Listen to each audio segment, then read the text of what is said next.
Très chers amis, ce Shabbat, nous allons lire dans les Pirkei Avot le troisième chapitre.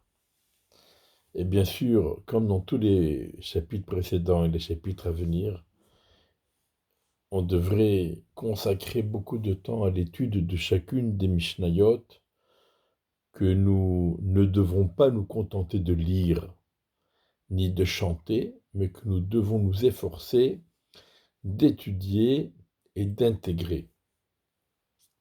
Et la première Mishnah est une Mishnah extraordinaire qui a été, c'est un enseignement qui nous est donné par un homme extraordinaire et que nos frères Ashkénazes ont l'habitude de réciter en accompagnant les défunts dans leur ultime demeure. En tout cas, c'est la coutume en Israël.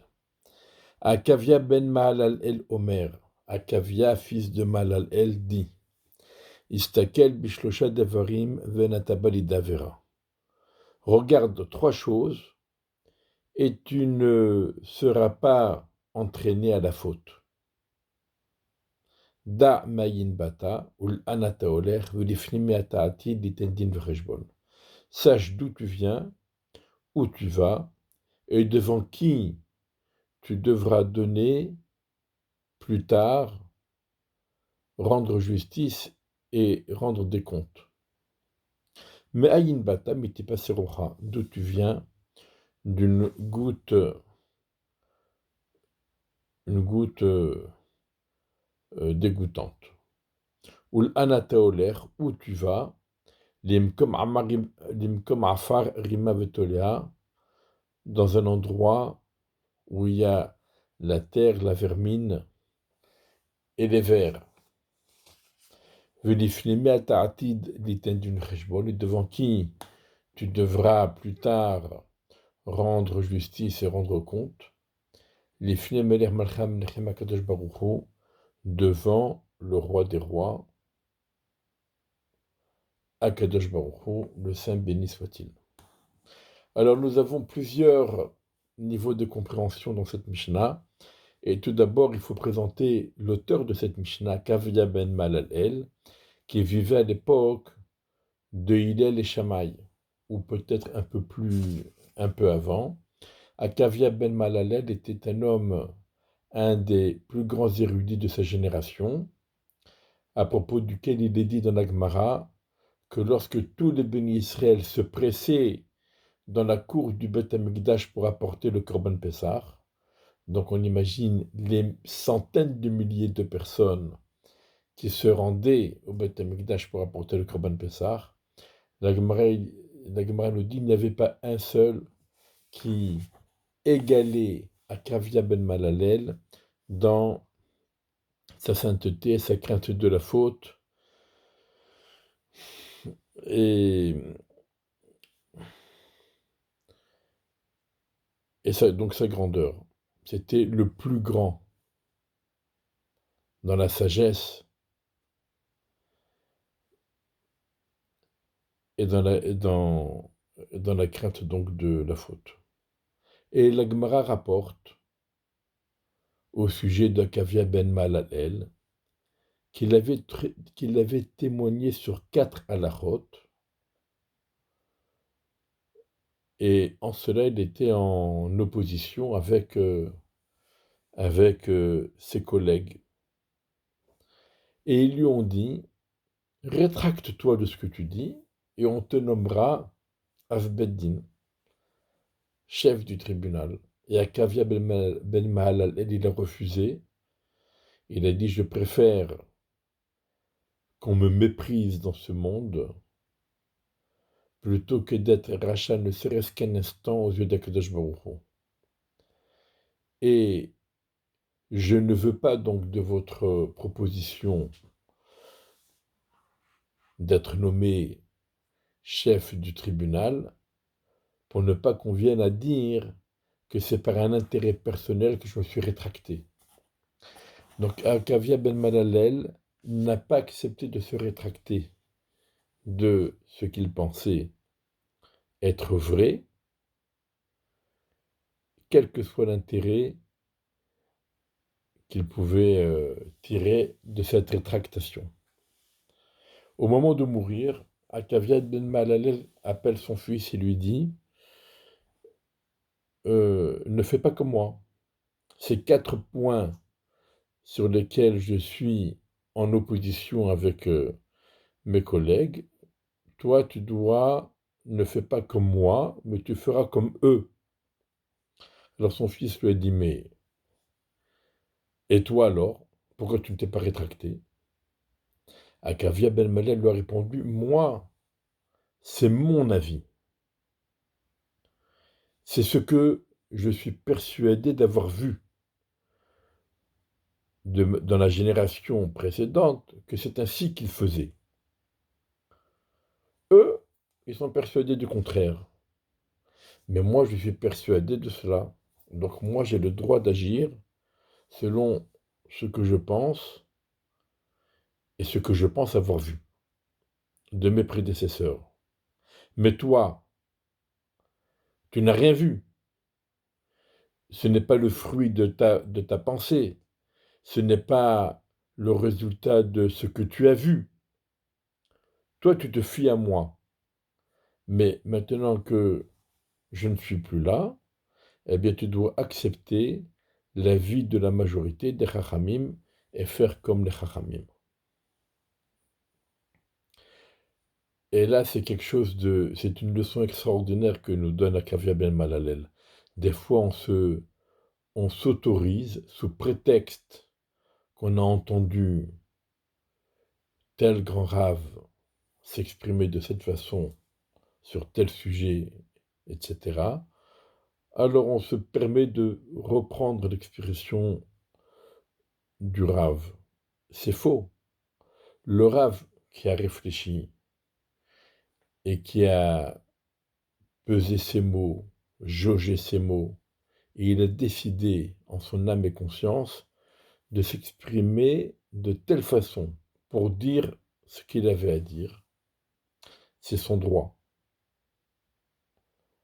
Mais nous, même si nous l'avons écouté, nous l'avons entendu dire ainsi et s'exprimer ainsi, ça ne nous donne pas le droit de s'exprimer de la même façon que lui. Parce que lui, c'était le fruit de sa réflexion et de sa conviction. Ce qui n'est pas notre cas à nous. Quoi qu'il en soit, son fils demanda à Kavia ben Malalel de lui faire une lettre de recommandation auprès de ses collègues pour ne pas qu'il soit méprisé. Et là, le papa a refusé de recommander son fils auprès de ses collègues. Et il lui a dit, tes actions te rapprocheront et tes actions t'éloigneront. Ce n'est pas l'argent, ce n'est pas la renommée, ce n'est pas la lignée, ce sont tes actions qui te mèneront là où tu dois aboutir. Et donc, certains disent que c'est l'enseignement dont il est question ici. Damaïn Bata s'ajoute viens, mais Tipas Roha. Tout le monde commence de la même façon. Tu n'as pas commencé mieux que les autres, ni moins bien que les autres. Tout le monde commence de la même façon. Ul Anatolaire, où tu vas à l'endroit où tout le monde finira par aller. Tous. Et qu'est-ce qui fait la différence? Le jugement. Sage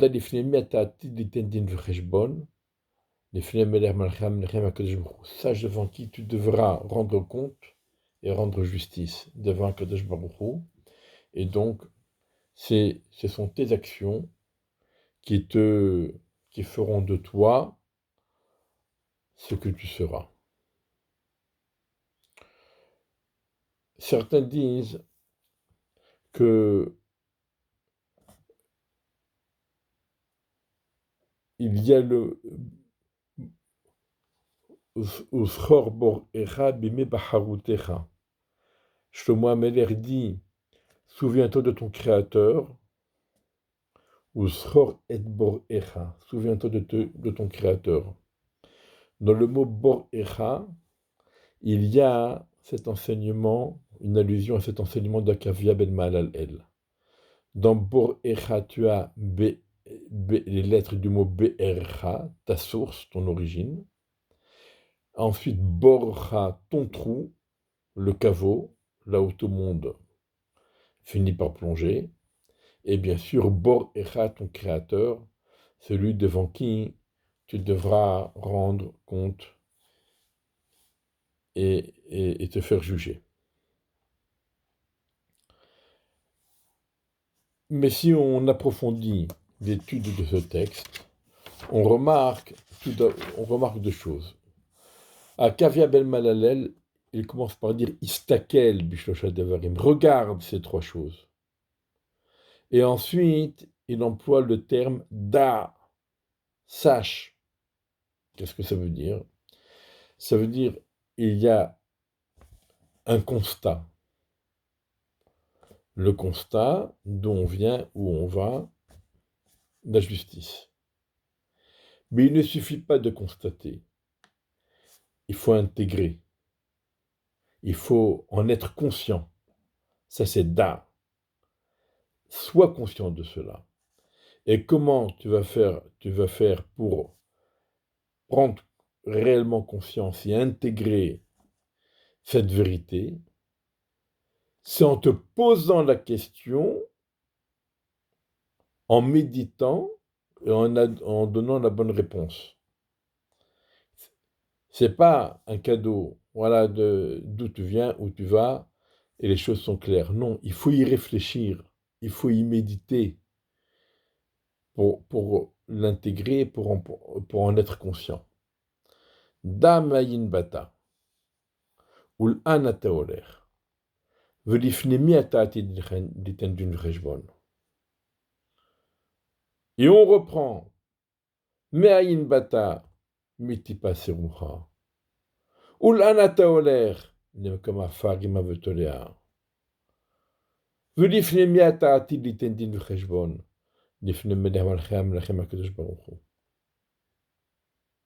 Donc ce jeu de questions-réponses qui implique une certaine méditation, une certaine réflexion, c'est ça qui nous permettra d'intégrer cette leçon et d'en être conscient.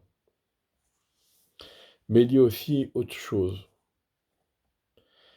Akavia ben Mahalalel nous rappelle que l'homme est le fruit d'une association du corps et de la neshama. Et c'est ça qu'il nous dit. Le corps, d'où il vient? D'une goutte puante. Où il va? Dans un trou. Et devant qui il devra se faire juger et donner des comptes? Devant Kadosh Baruch Hu. Et pour la Neshama, là aussi, elle doit faire la même réflexion. Mais là, Akavia ben Mahalalel, il a plus parlé par rapport au corps, parce que c'est le corps qui nous entraîne à la faute. Mais la Neshama, donc il faut casser l'élan du corps. Mais la Neshama aussi doit se poser des questions pour ne pas oublier son rôle et sa mission, et pour qu'elle puisse le mener à bien. N'oublie pas d'où tu viens. La Neshama, elle vient d'en haut, du trône céleste. Ul Anatoler, où tu vas retourner là-bas, tu vas retourner là-haut. Et n'oublie pas que toi aussi, tu devras donner justice et des comptes. Donc il y a, Akavia ben Mahalalel, il répète cette leçon doublement, une par rapport à la Neshama et une par rapport au corps. Et il met l'accent surtout par rapport au corps qui nous entraîne à la faute, et donc il faut casser euh, l'élan et la force de persuasion du corps.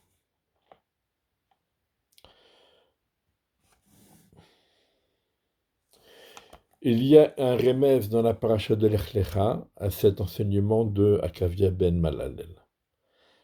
Akadosh Baruch Hu dit à Avram, Lech Lecha, me'artzecha, umi moladetecha, umi bet avicha.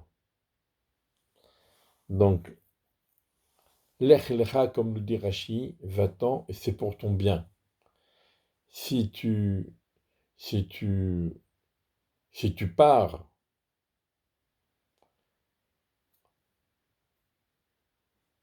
si tu chemines dans ce monde-ci en étant conscient de ces trois choses-là, ce sera pour ton bien. Artzecha, Moladtecha et Bet Avicha. Moladtecha, c'est ton origine, ta source, la Tipas Rocha dont il est question dans la Mishnah. Artzecha, c'est la terre, c'est le caveau, c'est le trou dans lequel on finit tous par se retrouver. L'endroit où il y a de la vermine et des vers. Et ensuite, Bet Avicha, la maison de ton père, Avinu Sheba Shamayim, notre Père qui est au ciel, et devant qui nous devrons être jugés. On connaît la Mishnah qui nous dit à Ta'ava, à Kin'a ve'akavod, le désir, la jalousie et l'orgueil, le kavod, Motzi'in et Adam mina olam, font sortir l'homme de ce monde. Et donc là aussi, ces trois forces, ces trois mauvais caractères qui nous poussent à fauter, Akavia ben Malalel nous dit, Hatava, tu as des désirs, regarde ce qui t'attend dans le trou. Kavod, tu es orgueilleux, tu veux du respect, n'oublie pas d'où tu viens.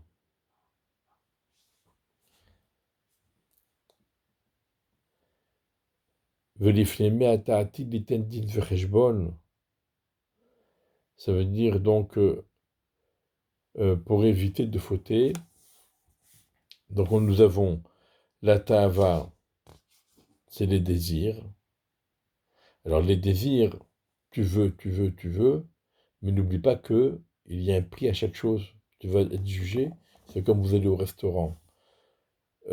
Entrecôte, foie gras, etc., etc. Mais il ne faut pas oublier qu'au bout de la ligne, il y a le prix de chaque chose.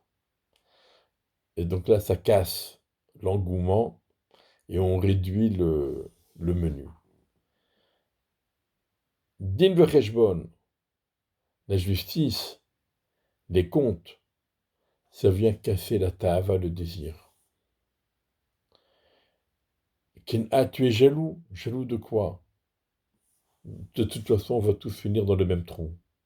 Et c'est les vers et la vermine qui finiront par profiter de tout ce pourquoi nous nous sommes battus.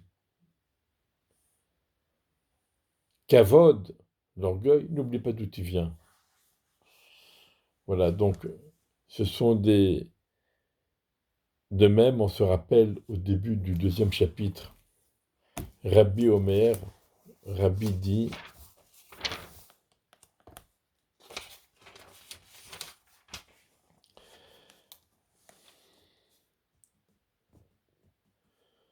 Istakel bishloshat dvarim ben atabalida vera, regarde trois choses, et tu ne seras pas entraîné à la faute. Da madmala memar, prends conscience de ce qui est au-dessus de toi. Ayin ro'a, un œil qui voit. Ozen shomat, une oreille qui entend. Vechol ma'asecha b'sefer nirtavim, et tous tes actes sont inscrits dans le livre. Donc tout ça pour nous rappeler le din vecheshbon, la justice et les comptes que nous devons rendre le moment venu. Voilà, qu'Akadosh Baruch Hu nous aide, inspirons-nous des leçons de nos grands maîtres et puissions-nous tous cheminer dans le droit chemin et nous rapprocher d'Akadosh Baruch Hu. Shabbat Shalom U'Mvorach.